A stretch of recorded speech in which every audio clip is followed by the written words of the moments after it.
Para mí es un gran privilegio, un honor que el Señor me concede en esta tarde estar aquí con ustedes y encontrarme caras conocidas.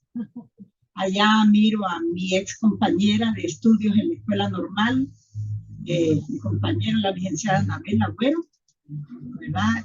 Veo también a Horacio, mi exalumno en el Humberto López y mi vecina, doña Patita y Miroslava. Así que es un gozo para mí. A Mirna también, mi compañera de voluntariado en PISAC.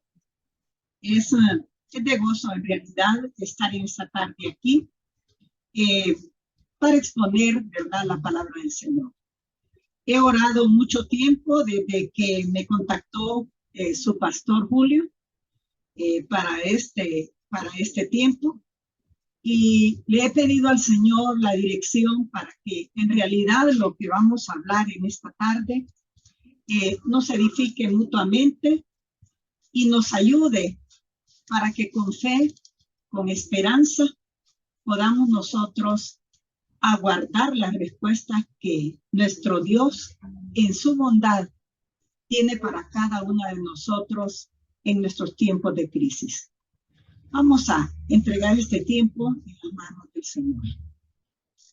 Padre, venimos ante tu presencia para darte gracias por este tiempo, para darte gracias por la vida, por la salud, porque a ti te place tenernos en pie, Señor, con nuestras habilidades, con nuestras capacidades.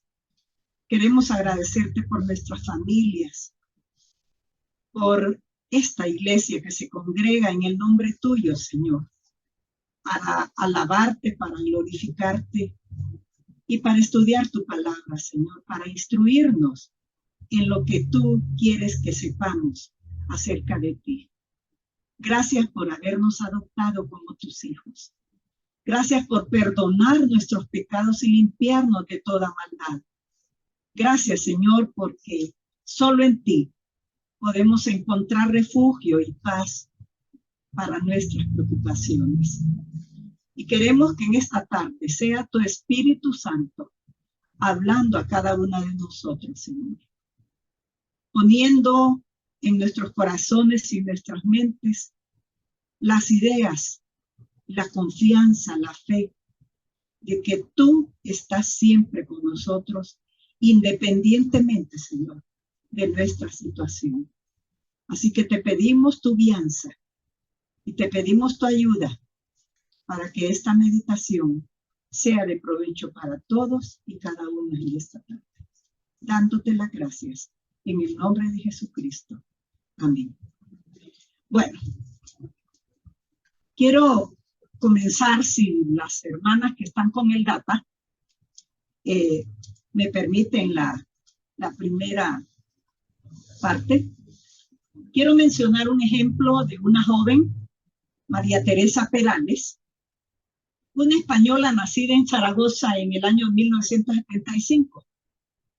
Esta muchacha desde pequeña aspiró a ser una nadadora profesional, pero a los 19 años, de la noche a la mañana, ella no se pudo levantar y no pudo movilizarse de la cadera hasta sus pies por una neuritis complicada. Allí se le fue su sueño de ser nadadora y estuvo 1 año y medio postrada, emocionalmente devastada. Imagínense una joven de 19 años devastada emocionalmente, tirada en su cama sin querer salir de su cuarto, hasta que llegó un momento, la palabra del Señor a ella se convirtió al Evangelio y comenzó en una escuela de natación que era su sueño, a practicar ya no como un atleta normal, sino para competir en los Juegos Paralímpicos, en los Juegos Especiales. Y llegó con entusiasmo, con tenacidad, con la ayuda de Dios y con toda fortaleza, a competir y a ganar 22 medallas dentro de los Juegos Paralímpicos. El dolor de ella de haber perdido su movilidad en las partes inferiores, despertó su audacia y su problema no le impidió salir adelante con lo que ella había soñado siempre, competir a nivel internacional. Así imposibilitada, en silla de ruedas, ella pudo ganar y pudo hacer el premio que ella siempre soñó con la ayuda de Dios. En la Biblia también se nos cuenta de mujeres que a través del dolor y a través de experiencias difíciles lograron llegar lejos. Pues yo creo que al igual que ellas, muchas de nosotros encontramos a Dios en medio de las dificultades. Cuando tenemos enfermedades, cuando tenemos crisis económicas, cuando tenemos hijos en rebeldía, cuando tenemos esposos difíciles, ¿cuál es nuestro recurso, hermanas? Arrodillarnos y pedirle a Dios su dirección, pedirle a Dios su ayuda. Y esas oportunidades, esas crisis, nos abren a nosotros oportunidades para ser bendecidas por el Señor. Pero la clave es confiar, tener fe, esperar la respuesta de lo que estamos pidiendo. Porque Santiago dice que pidamos, pero que no pidamos dudando, sino que pidamos con fe. Porque el que pide sin fe dice que es como las olas del mar, van y vienen. Y dice más adelante, no piense quien tal haga, quien tal piense así, que va a recibir cosa alguna, dice Señor. ¿Cuándo vamos a recibir entonces? Cuando aprendamos a confiar, a echar nuestras cargas en el Señor. La palabra de Dios dice también que echemos, en 1 Pedro 5:7 dice que echemos toda ansiedad sobre Él, porque Él tiene cuidado de cada una de nosotras. Él sabe lo que nos aflige. Él sabe los problemas que tenemos. Vamos a ver la primera mujer de la Biblia. Tenemos a Ana. Su historia la conocemos mucho. Vamos a verla desde el enfoque de su crisis y su bendición. En el tiempo antiguo, ser estéril era una maldición. Ser estéril era objeto de burla, de menosprecio. Incluso era causa para que su marido la desechara. ¿Verdad? La sociedad se burlaba. Y eso le pasó a Ana. Cuando ella no pudo concebir, vino Elcana, su esposo, y ni corto ni perezoso buscó otra mujer. Penina. Penina rapidito salió embarazada y tenía hijos. Y se burlaba de Ana. Cada año, como era costumbre, ellos iban a ofrecer sacrificio al Señor. Llevaban sus corderos para expiar sus pecados. Iba Elcana con sus hijos, con sus mujeres, iba Ana, iba Penina. Y si ustedes buscan en 1 de Samuel, en el capítulo 1, el versículo 6 y 7, dice, y su rival, ¿quién era el rival de Ana? Penina. Y su rival la irritaba, enojándola y entristeciéndola porque Jehová no le había dado hijos. Y así hacía cada año cuando subía a la casa de Jehová, la irritaba. Y así, por lo cual Ana lloraba y no comía. Era tanta su tristeza, su aflicción de espíritu, que se le quitaba el hambre a Ana. Imagínense ustedes aquella mujer molestándole, a saber qué tipo de bullying le hacía, ¿verdad? Para usar la palabra de moda. ¿Qué tipo de bullying le hacía? Ella a Ana, que dice que Ana no comía, se entristecía, lloraba mucho. Y Elcana le decía, bueno, y es que yo no valgo más que muchos hijos. No me tenés a mí.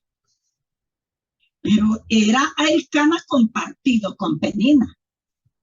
Entonces, para ella también eso era doloroso, porque aunque los hombres desobedecieron de Dios, el diseño original era un hombre para una mujer. Él no le hizo dos Evas a Adán. Dios le hizo una Eva a Adán y un Adán para una Eva. Pero el hombre desvió el diseño, el plan de Dios. Y todos los patriarcas empezaron a tener un montón de mujeres. Y eso les causó a ellos un montón de problemas, porque el pecado trae consecuencias. Cuando Abraham decidió tomar a Agar, la egipcia, criada de Sara, ¿qué pasó? Pues lo mismo. Agar molestaba a Sara, a pesar de que ella voluntariamente se la había ofrecido a su esposo, porque ella creía, como es mi esclava, se la voy a dar y de ahí el niño va a ser como de Abraham y mío. Pero ya la mujer, endiosada porque ella era la mujer con hijos, ya no se lo quiso dar. Y ustedes ya saben el final de la historia, el ritmo, todo de la historia. Pues ellos, al contrarrestar la voluntad de Dios, al contrariar la voluntad de Dios, cometieron pecado y el pecado trajo consecuencias tremendas para las familias. Formó crisis en esas familias. Ana pasaba llorando. Pues en una de las idas allá a Ramá, que era donde iban a ofrecer el sacrificio, dice la palabra de Dios, siempre en Primera de Samuel, que estamos estudiando, dice que Ana estaba tan triste a saber qué tipo de cosas le decía esta Penina. Y dice que ella fue al templo y se arrodilló. Y en el versículo 10, 11 y 19, dice que ella con amargura de alma le oró a Jehová y lloró abundantemente. Esa mujer estaba, pero deprimida al extremo. De tal modo que Elí, el sacerdote, estaba por ahí cerca cuando la vio que ella en un lugar del templo, ella estaba llorando y hablaba y lloraba. Yo me imagino que gemía. Pues Elí creía que era que andaba bola, nadie borracha, y le dijo, mujer, estás pasada del vino, que dejara de estar allí en el templo. Y ella le dijo, no, mi señor, no he tomado vino. Lo que tengo es un gran dolor en mi corazón, una gran crisis emocional tenía esa mujer. La Biblia lo dice, una gran amargura. Lloró abundantemente. ¿Y cuándo es que lloramos así, hermanas? Cuando no aguantamos. Decimos, ya exploté. Aquí, ya exploté. Y llorar hace bien. Pero era el pico de la depresión en Ana en ese momento. Y dice que ella, versículo 11, oró a Jehová, hizo voto a Jehová diciendo, Jehová de los ejércitos, si te dignares mirar la aflicción de tu sierva y te acordares de mí y le dieres un hijo varón, yo lo dedicaré a ti todos los días de su vida y no pasará navaja sobre su cabeza.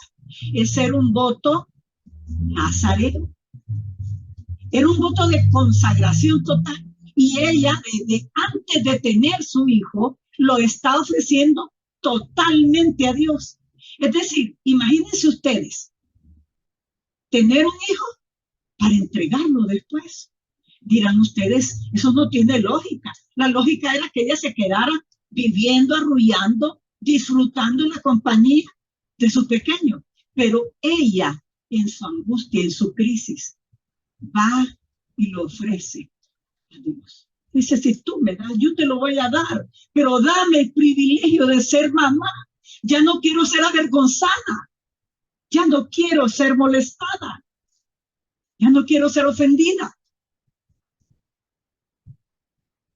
Y el Señor dice que después de que ofrecieron sacrificio en el templo, dice que se levantaron de mañana, versículo 19, y después de adorar delante de Jehová, volvieron a su casa en Ramá. ¿Y qué sucedió? Elcana se llegó a ella, tuvo relaciones con ella, con Ana, su mujer, y Jehová, dice, se acordó de ella. Se acordó de la petición que Ana le había hecho con todo su corazón. Ella le expuso su crisis emocional a Dios, su necesidad grandísima, su vergüenza de no tener hijos, su repudio social. Se lo presentó al Padre con lágrimas en sus ojos. ¿Y qué sucedió, hermanas? Al igual que nosotros, Dios actúa en medio de nuestro dolor. Dios actúa en medio de nuestro dolor. Y las crisis nos hacen entender que somos débiles. Mire, cuando estamos bien enfermos, o cuando tenemos un hijo enfermo, o nuestra madre, un ser amado enfermo, clamamos al Señor de todo nuestro corazón. Y nos sentimos, hay casos en que nos sentimos tan impotentes de ver sufrir nuestra familia y no poder hacer nada. Es impotencia. Y cuando reconocemos nuestra incapacidad de valernos por nosotros mismos, de hacer algo para salir de la crisis que tenemos, vamos entonces al trono de la gracia. Y el Señor no nos rechaza. El Señor nos ve con ojos de misericordia. Recuerdo un pasaje de aquella mujer tsunamita que tenían solo un hijo y venían en el entierro. Y dice que de largo el Señor vio, y aquella mujer venía llorando, clamando con dolor por la muerte de su único hijo. Y dice que el Señor la vio de lejos y tuvo misericordia de ella. Y se acercó, ¿y qué hizo? Resucitó a su hijo. Fue notorio en todo el pueblo ese evento, porque lo iban a enterrar, pues iba un montón de gente al entierro. Pero el Señor, cuando clamamos a Él con fe, Él nos tiene misericordia. Él nos ve con ojos de amor, con ojos de compasión. Y las pruebas también, hermanas, preparan nuestro corazón para entrar en armonía con los planes de Dios. A veces andamos apartados de las cosas de Dios. A veces no hemos querido saber, hemos conocido al Señor en una etapa de nuestra vida. Nos hemos alejado en los afanes de la vida, en el trabajo, que en las reuniones, que aquí, por allá, y las cosas del Señor, por allá de larguito, ¿verdad? De vez en cuando nos acordamos de leer la palabra, de vez en cuando nos acordamos de orar, y a veces ni de orar. Pero cuando viene la prueba, empezamos a clamarle al Señor y a ponernos en sintonía con Él y a clamarle y a recordarle sus promesas. Y yo le he dicho en mis crisis, Señor, yo no entiendo por qué tu palabra dice que a los que te amamos todo va a ayudar para bien. Quiero entender que esta prueba que estoy pasando va a ser para bien. Usted se lo ha dicho también. No lo entendemos en el momento. Hay cosas que aún no las entiendo. Pero sé que el Señor, en medio de esa prueba, en medio de mi dolor, Él se compadece. Y sé que Él está obrando, Él está planeando algo especial para mí. Algo tiene de bueno para sus hijos. Así que eso hizo Ana. Se puso en sintonía con los planes de Dios. Cuando ella entregó su hijo, ¿cómo creen que se puso el Señor? ¿Ah? Qué duro es entregar un hijo. Sí, es difícil. Pero Ana se desprendió de su hijo para entregarse a él, a su servicio, a tiempo completo. Cuando lo destetó, dice la palabra, fue al templo y lo dejó chiquito, lo llevó. Lo disfrutó un tiempo, un poquito tiempo. No fueron muchos años, pero el corazón de aquella mujer se llenó con aquel poquito de tiempo que tuvo su hijo. Y ella se consoló de su dolor, de su esterilidad. Ella se consoló de las burlas. Ella se consoló del desprecio. Y se sintió feliz de darle ese tesoro a Dios, de devolvérselo, porque los hijos no son de nosotros, hermanas. Los hijos no son nuestros, son prestados. El Señor nos los da, pero también el Señor nos puede quitar. Voluntaria o involuntariamente, entregamos nuestros hijos al Señor, nuestros seres amados al Señor. Esas son crisis, son tremendas. Ahora bien, veamos el éxito. ¿Cuál fue la bendición de Ana? ¿En qué consistió la bendición? Dios le dio a su hijo. Ya me imagino yo cómo disfrutaba Ana amamantando a aquel muchachito. Porque dice que hasta después de que lo destetó, no sé cuánto tiempo le daban de mamar. Nosotros aquí, ¿verdad? Pues la costumbre es, dice, ya cuando tienen un año, año y medio, te hipotea hasta allá. Y ya me guarde porque ya tiene dientes. Ya le voy quitando la chicha, dice, ¿verdad? Entonces, pero en aquel tiempo yo no sé cuánto tiempo ellos, cuál era el periodo de lactancia de los niños. El caso que Ana se tomó ese tiempo para disfrutar la bendición de Dios. Samuel fue la bendición de Dios para Ana. Él transformó su dolor en bendición. En bendición. Y en el versículo 20 dice que al cumplirse el tiempo después de haber concebido, Ana dio a luz un hijo y le puso por nombre Samuel, diciendo, por cuanto lo pedía Jehová. Tener fe en la provisión de Dios logró ese milagro para Ana, logró esa bendición. Su hijo creció en gracia para con Dios y con los hombres. Dice allá en el capítulo 3:20 que todo Israel, desde Dan hasta Berseba, conoció que Samuel era fiel profeta de Dios. ¿Cómo se sentía aquella mujer? ¿Cómo se sentía? ¿Cómo creen ustedes? Después de haber llorado y pedido por esa oración y ver la fama de su hijo trascender fuera de Israel, en todo Israel. Y dice que no profetizaba ninguna palabra que cayera al suelo, es decir, que no se cumpliera. El Espíritu de Jehová estaba con Samuel. Imagínense ustedes como mamá de ese cipote. ¿Ah? ¡Qué bendición! ¡Qué bendición para Ana! Un gran profeta en Israel le dio a ella de bendición el Señor después de haber atravesado no sé cuántos años de crisis, porque la Biblia no nos dice cuántos años es que Penina la estuvo molestando, porque dice que Penina tenía hijos. Entonces quiere decir que no fue un poquito de tiempo que la estuvieron molestando. Le pasaba a los hijos.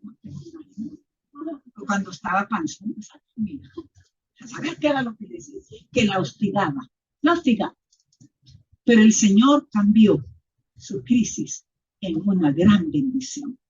Vamos a ver ahora el otro caso. Este caso es más duro. Vamos a ver a Noemí. Noemí está, la historia de Noemí está en el libro de Ruth. Vamos a ver. Busquemos Ruth 1. Y dice la historia de Noemí. Noemí su esposo, eran judíos, vivían en Belén. Hubo una gran hambruna en Belén y ella se ve obligada, junto con su esposo, sus 2 hijos, a emigrar a Moab. Moab era una ciudad idólatra, de modo que Dios había prohibido que se casaran como las moabitas, Dios.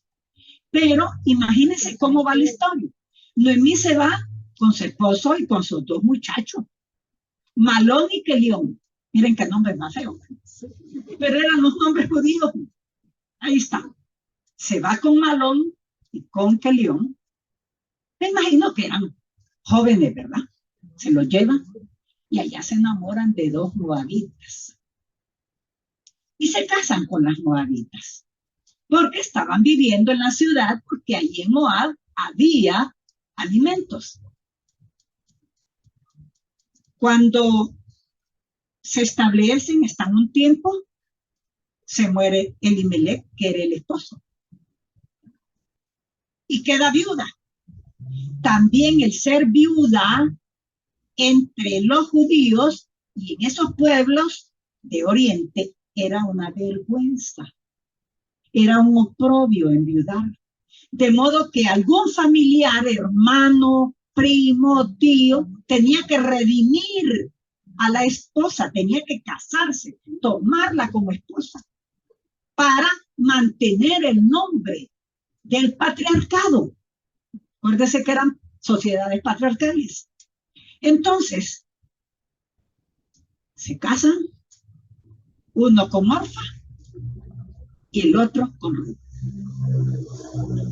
Y a los años, dentro de 10 años, pierde la mujer a sus 2 hijos, a Malón y a Kelión.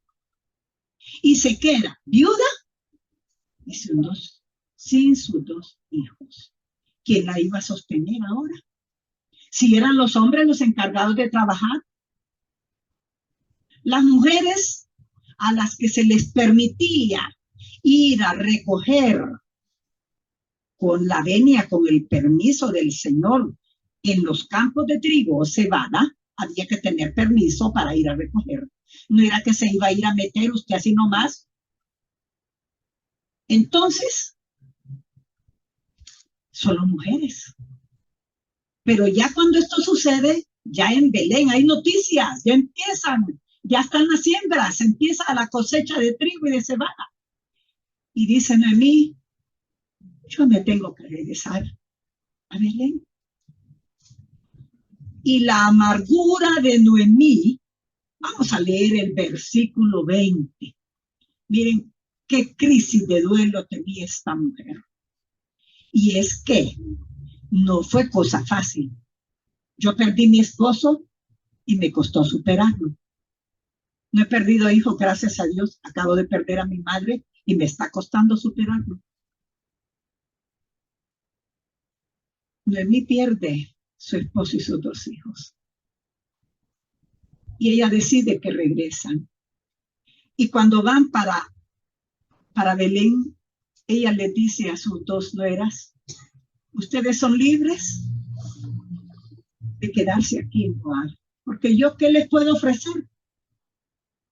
Ni que yo me casara y volviera a tener hijos, ustedes no los van a esperar, van a ser muy viejas para ellos, de aquí que crezcan.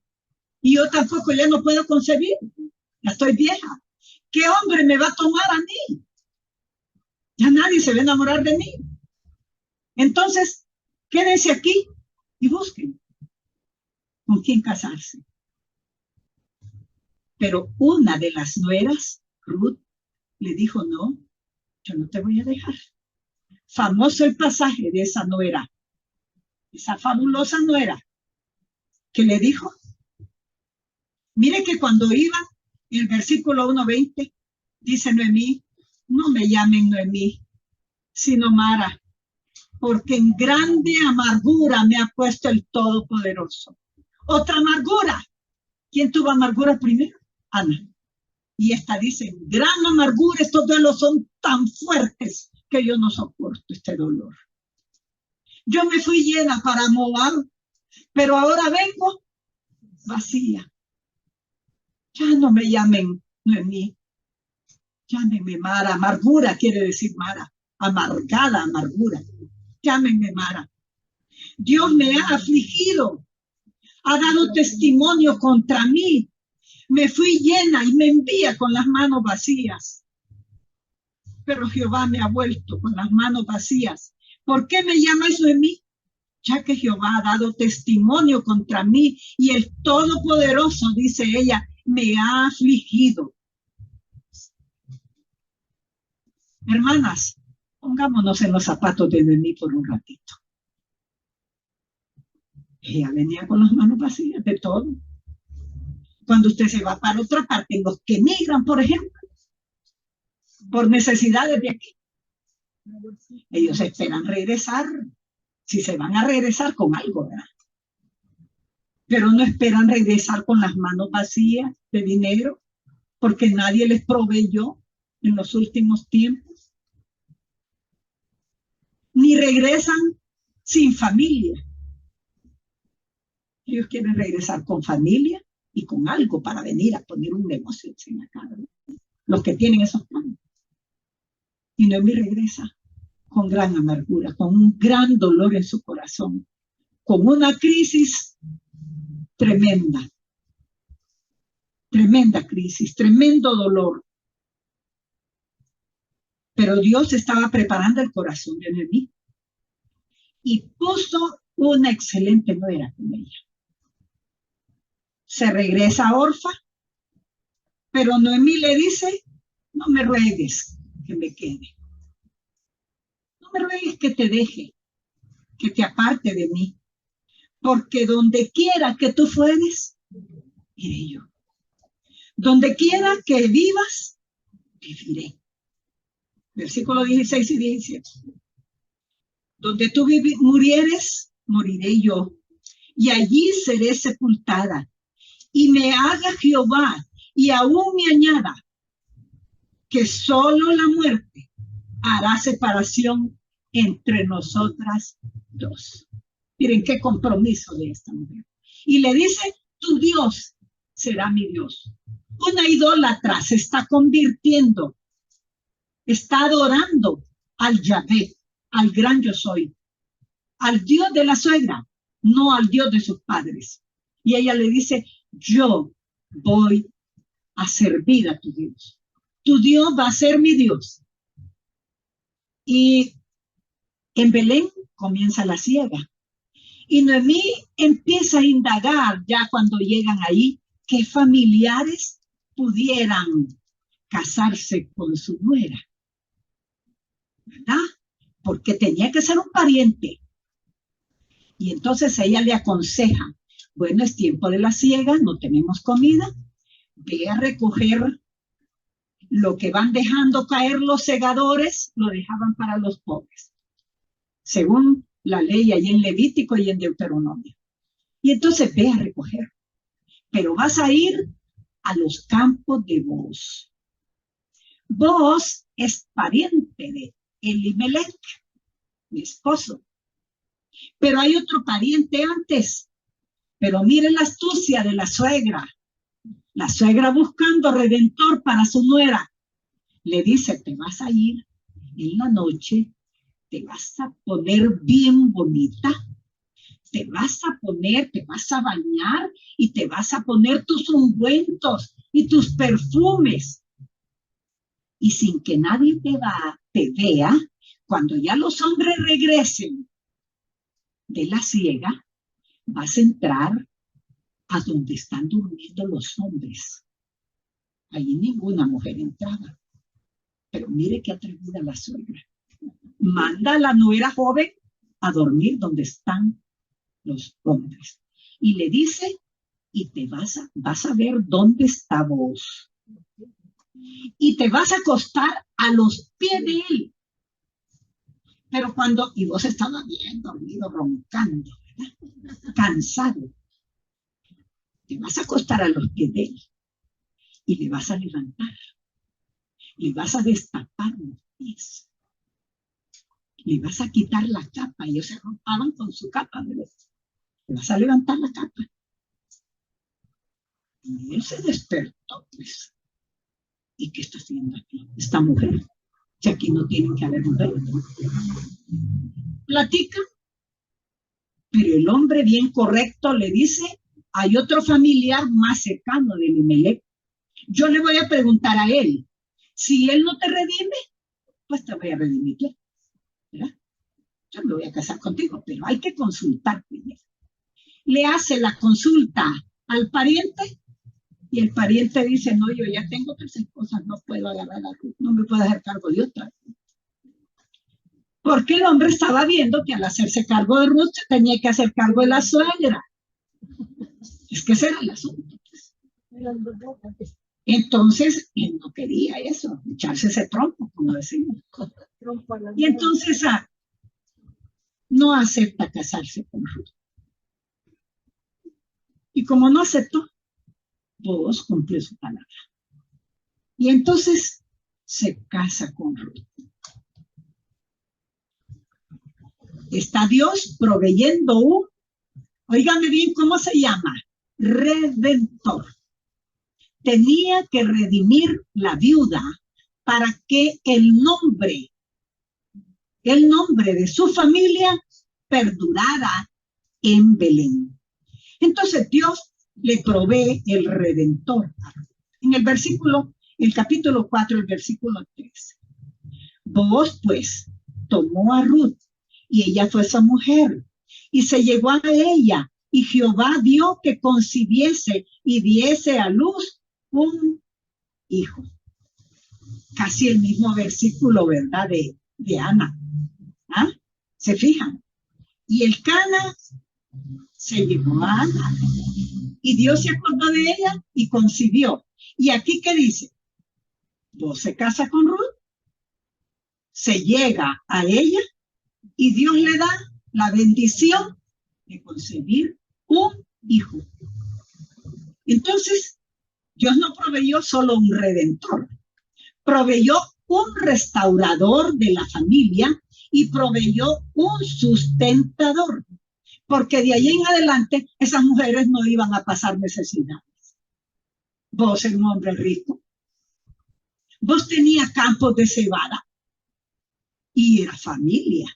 El apellido no se iba a perder. Entonces, Dios llenó aquellas manos vacías. ¿Las llenó con qué? Las vecinas iban y celebraban y le decían, ya no en mí.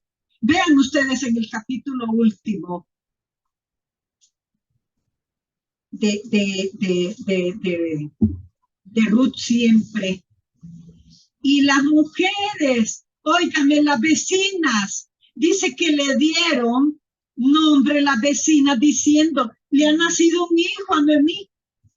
De Noemí era de Ruth, pero como era el hijo de su nuera y el hijo del pariente de su esposo, ella lo tomaba como hijo. Ya no tenía sus manos vacías, ya tenía un bebé que andar cargando, ya tenía un bebé que estar cuidando, que estar arrullando. Esa era su bendición. Ya no era Mara, ahí ya era otra vez Noemí. Y entonces las mujeres le decían, le dio un hijo a Noemí y lo llamaron Obed. Y este es el padre de Isaí y el padre del rey David. 10 generaciones después nace el Mesías de esa bendición que tuvo Noemí a través de su nuera Ruth. Era la tatara 10 veces abuela. ¿Qué les parece? Del Mesías. ¿Cómo transformó aquel dolor Dios? Aquel dolor, yo creo que ya cuando le nació ese muchachito, Noemí no se acordaba de aquello que había pasado allá en Juan. Ya no se acordaba de que ella les había dicho, ya no me digan Noemí. Ahora sí quería que le dijeran Noemí, porque ella tenía una gran bendición. Dios, hermanas, en medio de la prueba, está pensando cómo nos va a bendecir. ¿qué va a poner para bendecirnos? ¿Cuál fue la bendición entonces de Menú? Le dio un nieto que fue el ascendiente del Mesías, el Salvador del mundo. Veamos las conclusiones. Dios ha prometido acompañarnos en nuestras crisis y pruebas. No hay nadie en la tierra que no haya tenido pruebas o problemas. Algunas dificultades o crisis son más pequeñas en comparación a otras. Pero para la persona que la sufre, siempre son grandes, ¿verdad? Sí. Como dicen, solo la cuchara sabe el mal de la olla. Solo la cuchara sabe lo que está pasando en la familia. Hay matrimonios que aparentemente son buenos matrimonios, pero en el interior hay sufrimiento para la esposa. Hay maltrato verbal, maltrato psicológico para ella y para los hijos. Hay hijos rebeldes y contumaces, como dice la palabra del Señor. Hay hijos que no quieren saber nada de las cosas de Dios y dan mala vida a su madre, a sus padres. Hay hijos malos que golpean, exigen, maltratan a sus padres ancianos, en vez de cuidarlos como es la ley de la vida, como es el deseo de Dios. Pero el Señor en Isaías 43:2 nos da una gran promesa que quiero dejarla para ustedes, porque no sabemos cuándo vamos a tener crisis en nuestra vida. El Señor Jesucristo dice, antes de irse, le dijo a sus discípulos, estas cosas os he hablado para que en mí tengáis paz, porque en el mundo tendréis aflicciones, pero confiad, yo he vencido al mundo. Yo he vencido al mundo. Y después de eso dice que va a venir una paz que sobrepasa todo entendimiento a nosotros.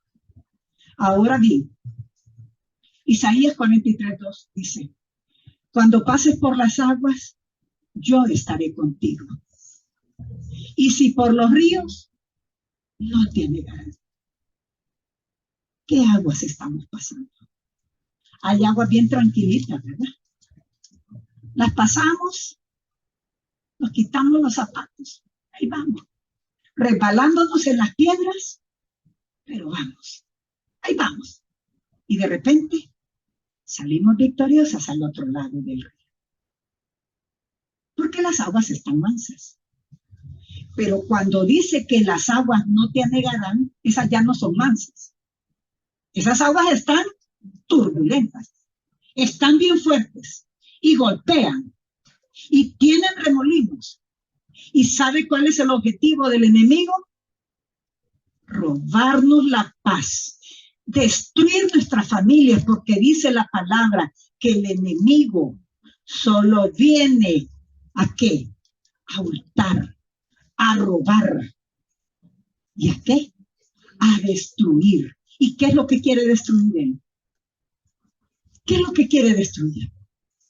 A nosotros, nuestras familias. A él no le gusta que estemos constantes, que estemos felices en medio de las pruebas. No le gusta. Y nos va a poner pruebas más difíciles para ver si es cierto. Si fue tan atrevido que tentó a Dios mismo en el desierto. Tentó al Señor Jesucristo.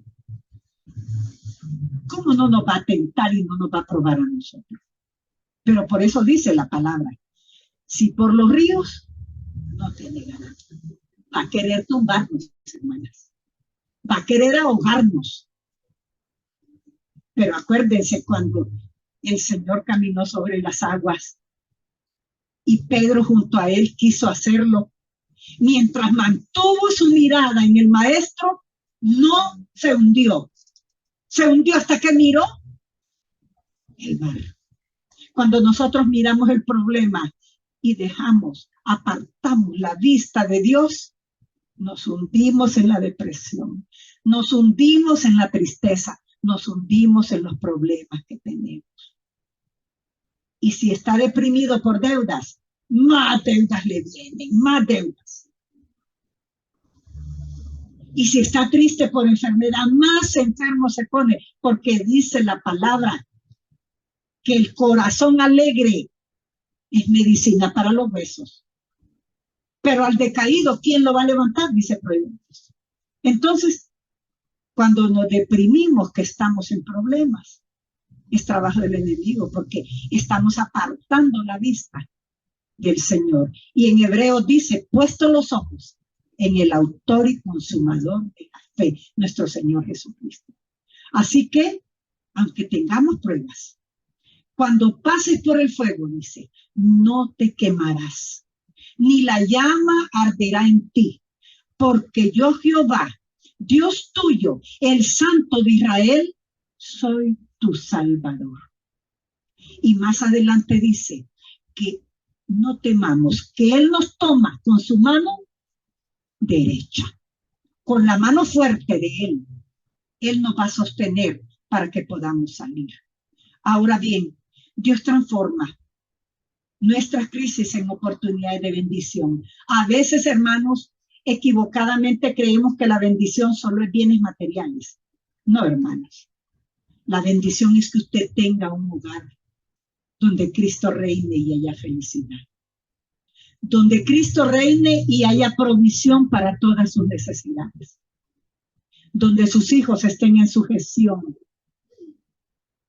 Donde no le estén dando problemas, sino que estén sirviendo a Dios.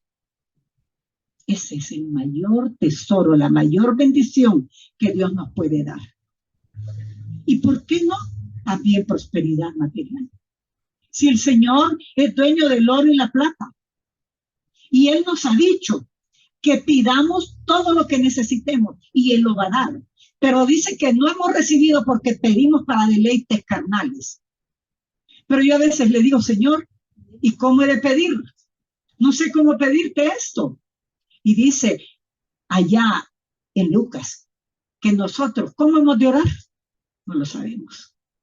Pero el Espíritu Santo intercede ante el Padre con gemidos indescriptibles, indecibles. No se pueden decir cómo Él clama por nosotros ante el Padre, para que el Padre nos dé la respuesta que estamos esperando.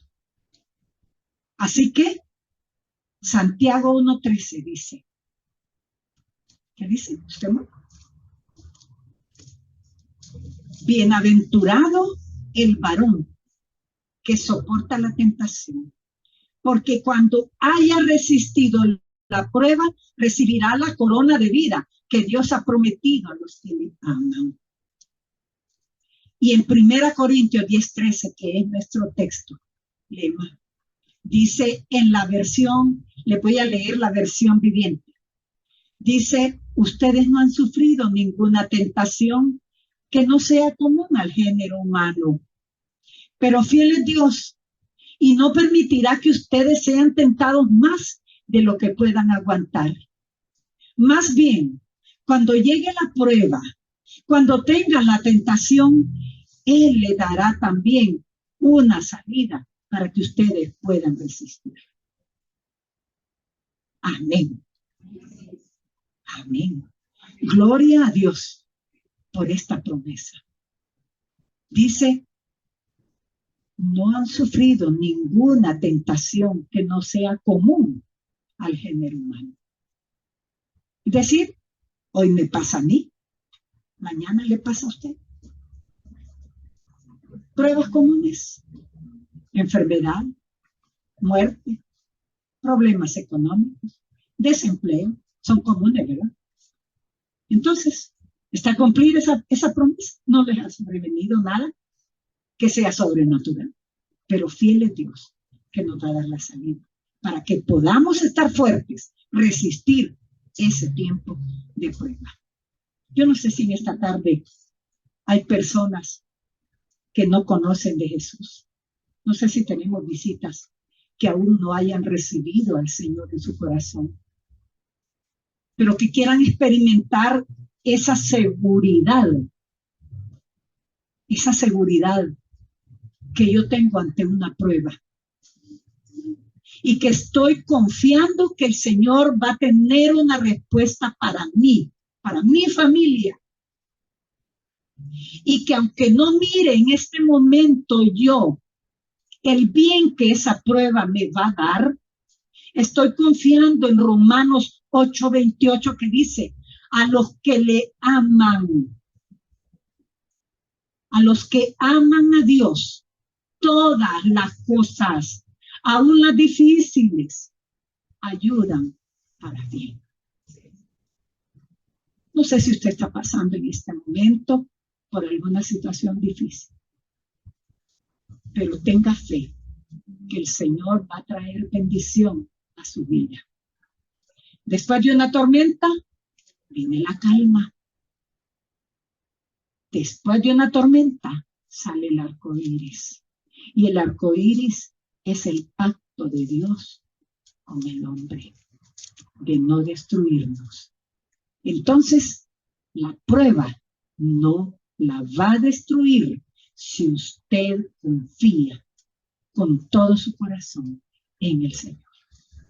Así que, no sé si en esta tarde hay alguna persona que quiera que oremos por ella. Si no, nos ponemos en pie y vamos a darle gracias a Dios por su palabra, por sus promesas, porque Él es fiel y Él va a hacer lo que le pidamos. Dice Juan, en tercera Juan, perdón, segunda de Juan está. Hijitos míos, deseo. Estas cosas os he hablado para que en mí tengáis paz. Mientras la prueba está, Dios quiere que tengamos paz. Pero esa paz no va a venir a nosotros si no hay fe. Primero la fe, la confianza en Dios, que Él es más grande que todas las pruebas que yo tenga, más grande que todas las circunstancias malas que yo tenga. Él me va a ayudar a salir si sigo confiando. Vamos a ver. Padre bueno, en esta tarde venimos ante tu presencia y te damos gracias por tus promesas, Señor. Porque en Jesucristo son el sí y el amén para nosotros. Gracias, Señor, por tus cuidados, por tus promesas. Gracias por las pruebas que vienen a nosotros, porque nos enseñan y nos acercan más a ti. Y eso te complace, que te busquemos con todo nuestro corazón, que te busquemos con fe para darnos la respuesta que en tu voluntad tú permitas, porque va a ser lo mejor para cada una de nosotras y para nuestras familias. Gracias, Señor, por esta oportunidad que nos diste de abrir tu palabra, de meditar en ella y de fortalecernos con tus promesas. Permite, Señor, que al regresar a nuestros hogares vivamos en nuestras familias la fe, que nuestros hijos puedan ver la fe que tenemos en ti. Permite que no desmayemos, Señor, cuando estemos en estas crisis, sino que sea la fuente para acercarnos, para clamarte de todo nuestro corazón. Gracias te damos por tu Hijo Jesucristo, por el Espíritu Santo, que intercede también con gemidos indecibles ante ti. Gracias, porque en Cristo Jesús te ponemos todas estas cosas. Amén.